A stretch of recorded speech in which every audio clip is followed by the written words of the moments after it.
Good morning बच्चों। तो आज हम लोग पढ़ने वाले हैं पहला पार्ट, और पहला पार्ट में आप लोगों का है कविता, है ना। जिस कविता का नाम है तूने जगत बनाया है। ठीक है, आपका कविता का नाम है तूने जगत बनाया है और इसके लेखक हैं मनोज कुमार मनोज। इसके लेखक हैं मनोज कुमार मनोज। ठीक, तो अब हम लोग इसका रिवीजन करेंगे, है ना। इस कविता को हम लोग रिवीजन करेंगे। ठीक है, तो आइए हम लोग पढ़ते हैं। सूरज की किरणों को बोलो कौन धरा पर लाता है। सूरज की किरणों को बोलो कौन धरा पर लाता है। कलियों के मुखड़ों पर आकर कौन हंसी रख जाता है। कलियों के मुखड़ों पर आकर कौन हंसी रख जाता है। ये हम लोग का पहला पंक्ति है। अब दूसरा पंक्ति क्या है ना, हम लोग इसको भी रिवीजन कर लेते हैं। कौन तितलियों के पंखों पर मोहक चित्र बनाता है। ठीक है, कौन तितलियों के पंखों पर मोहक चित्र बनाता है। कोयल के मीठे गीतों को कौन सिखाकर जाता है। ठीक है ना, कोयल के मीठे गीतों को कौन सिखाकर जाता है।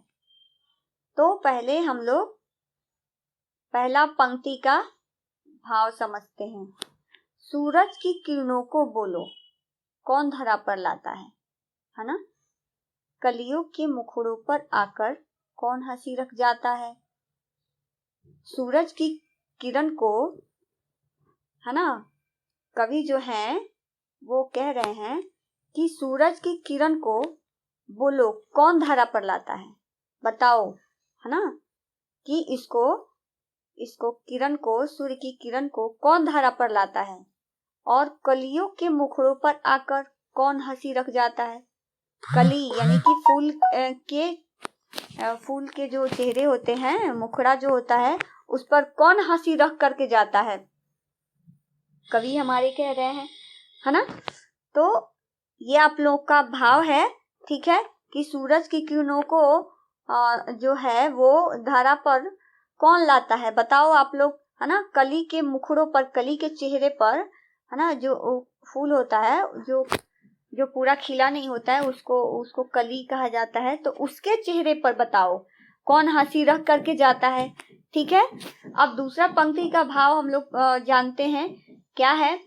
कौन तितलियों के पंखों पर मोहक चित्र बनाता है। ये भी बताओ कि तितली जो है उसके पंख पर मोहक चित्र जो बने होते हैं वो कौन बनाता है। वो कौन बनाता है, मतलब कहते हैं ना कि उसके पंख जो होते हैं, उसके पंख पर जो रंग बिरंग के जो होते हैं उस पे चित्र बने होते हैं, है ना। देखे हो ना, जैसे कि एक रंग का तो नहीं होता है। हर तितली की सुंदरता अलग अलग है। किसी के पंख पे अलग कलर है, तो किसी के पंख पे रंग बिरंग के कलर हैं, तो किसी के पंख पे लाल पीले हरे जैसे हैं, मतलब अनेक सभी रंगों के, है ना। तो अनेक तरह के तितली के पंखों पे चित्र बनना रहता है ना, या बने रहते हैं। और उसके बाद से फिर कवि जो हैं वो हमारे इस दूसरे पंक्ति में, इस दूसरे कड़ी में क्या कह रहे हैं। कोयल के मीठे गीतों को कौन सिखा कर जाता है। बताओ कि कोयल जो है उसके मीठे जो गीत होते हैं उसको बताओ कौन सिखा कर जाता है ना। तो ये सब हम लोगों का भाव था। कवि जो है इस दोनों पंक्ति के माध्यम से हम लोगों से पूछ रहे हैं, हम लोगों से जानना चाहते हैं कि तुम बताओ। ठीक है, तो अब मैं आप लोगों को इसका पहला पंक्ति जो है इसका मैं आप लोगों को अर्थ बता रही हूं। ठीक है, कि सूरज की किरणों को बोलो कौन धरा पर लाता है। सूरज की किरण जो है उसको धरा पर कौन लाता है। तो इसको धरा पर कौन लाता है? भगवान ही ना लाते हैं। धारा, धारा मतलब क्या होता है? भूमि, जमीन, है ना? भूमि कह लो, जमीन कह लो, या धरती कह लो, तो ये गलत नहीं है, ठीक है ना?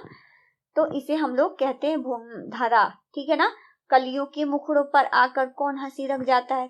कली जो है उसके चेहरे पर, है ना, मुखड़ा का मतलब होता है चेहरा, है ना, फेस, जिसको हम लोग इंग्लिश में बोलते हैं, हम अपना मुंह भी कह सकते हो, ठीक है?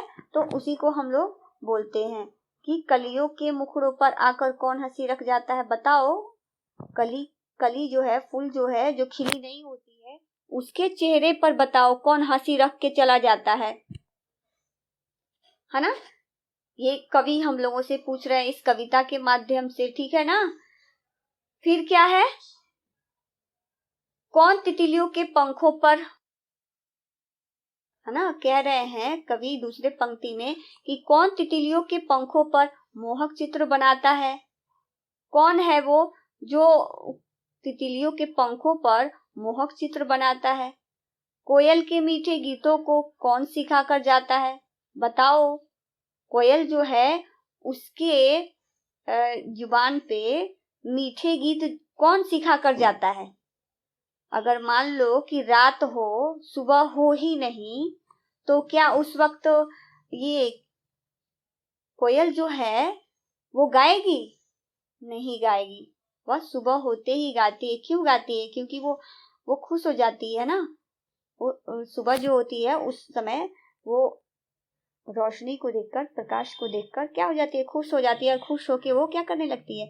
गाने लगती है। तो उसको कौन सिखाता है? कौन सिखा के जाता है?